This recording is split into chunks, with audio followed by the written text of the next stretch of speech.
Morning, church. I have the privilege of encouraging you with the scriptures this morning, and I'm going to encourage you out of Matthew 26.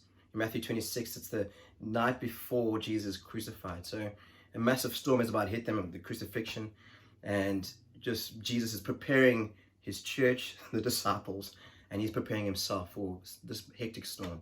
And he prepares them in this way. He calls them up to the Garden of Gethsemane and he shares his heart. And as he shares his heart, he encourages them and asks them, invites them to come and watch with him and pray with him. And it's actually engaging warfare. And I want to encourage you with this from the scripture that actually now is the time to stand and not to sleep. So I'm going to just read and then carry on encouraging you. Then he said to them, "My soul is overwhelmed with sorrow to the point of death. Stay here and keep watch with me." Going a little further, he fell with his face to the ground and prayed, "My Father, if it is possible, may this cup be taken from me. Yet not I will, but as you will." Then he returned to his disciples and found them sleeping. "Couldn't you men keep watch with me for 1 hour?" He asked Peter. "Watch and pray so that you will not fall into temptation. The spirit is willing, but the flesh is weak."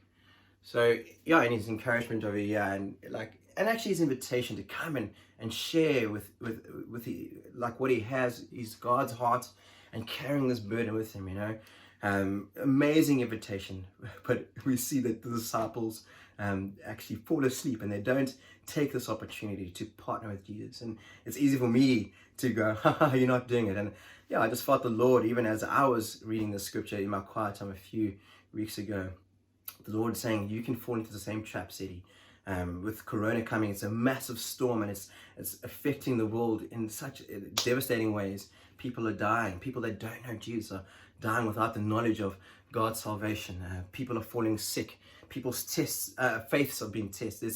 There's a shaking that's happening, happening in the economy, people's idols are being shaken. Even us as Christians, going, what is important? Where have we put our hope? And in this time, even as the government has said, okay, for 21 days, there's a lockdown. In this time, we cannot disengage our faith and go, okay, I'm going to just bunker down and hope to survive and just make it through with my head down. Actually, we can't just be neutral and just disengage our faith, but we need to carry on standing firm in faith. And this is actually, I felt the Lord saying to me, we can fall into the trap of just falling asleep, 21 days, take it easy.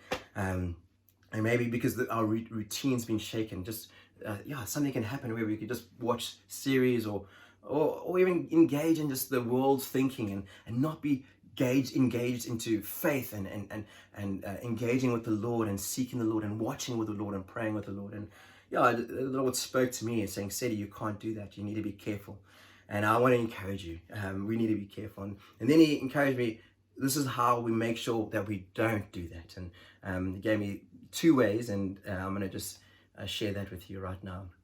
Number one, it's incredible that we see Jesus invite the disciples and he says, "Hey," and he shares his heart with them. He gets vulnerable with them. He says, "I'm actually quite bleak right now. I need you to come and carry this burden that I'm carrying." And that is actually quite mind-blowing, just knowing that we are fallen creatures as humanity, and we couldn't be involved with holy things. And now the King of Glory, he's inviting us to share his heart, to taste and see a little bit of his heart, and coming in on his inner circle. This is actually quite mind-blowing that he has invited us into such a precious place. This is the most beautiful invitation. How can we not take it? And actually, the devil can actually sometimes confuse us and put a veil over our eyes. You go, "Oh, there's tomorrow."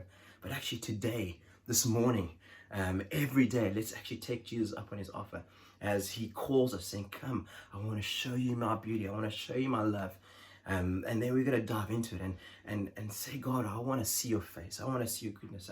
And every day we have the privilege of entering the Holy of Holies. And in the Holy of Holies, he's got good things for us. He's got his face, his goodness. But as well, it's not just only good things, but also he wants to share his heart, which is actually a good thing. He wants to share his heart, his love for his church, his love for the lost and his brokenness for it, and the love that drove him to the cross to die for the sins of the world.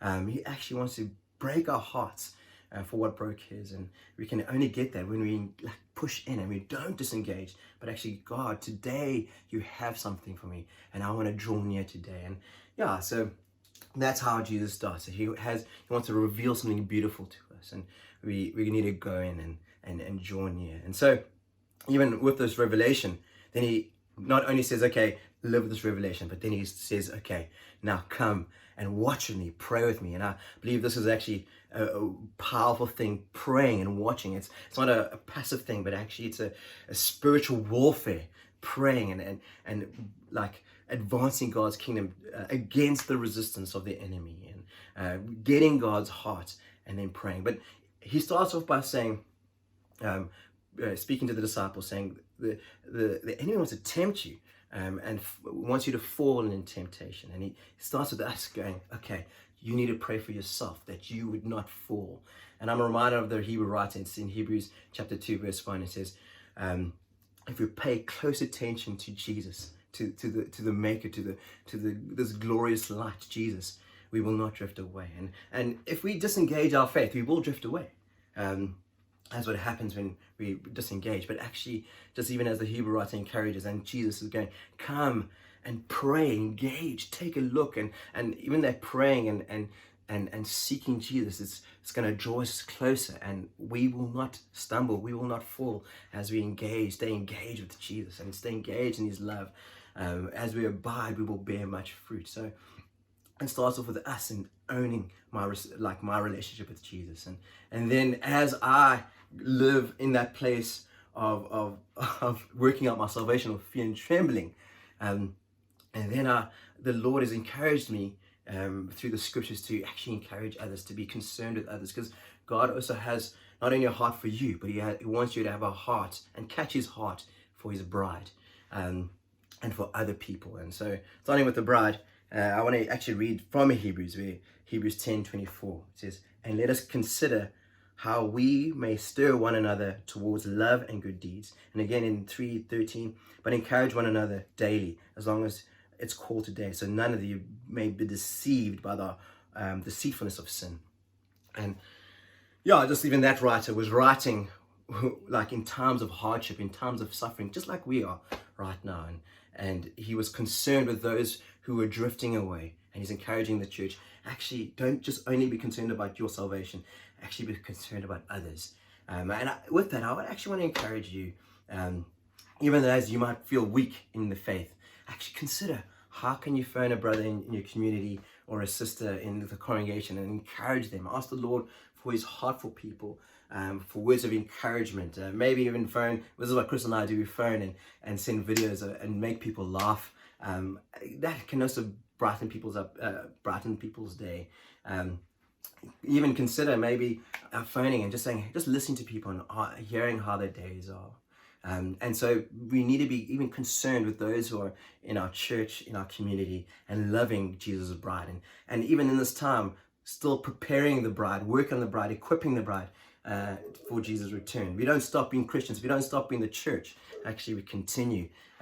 We continue even through this hardship, as the Hebrew writer was saying. And then lastly, I really believe the Lord in this time, he was praying in the Garden of Gethsemane, considering the lost, considering us who didn't know him. And the Lord actually wants to make us known, make this heart known to us, a heart for the lost. And have you considered how you can reach people who don't know Jesus? Maybe phone someone in your workplace or someone that you're studying with, and ask them, how are you doing? And just hear their hearts out, and then encourage them and ask the Lord for just a word of encouragement, or something like that. We need to be also considering those who don't know Jesus in this time. And so in closing, friends, I want to encourage you. May you hear the Father's call saying, come, I want you to know my heart. I want you to know my ways. I want you to know just what I have on, like burning.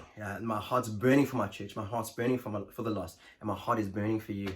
Come and engage. Do not disengage in this time, but actually grab hold of Jesus and his truths and live it out. And let's keep fighting for God.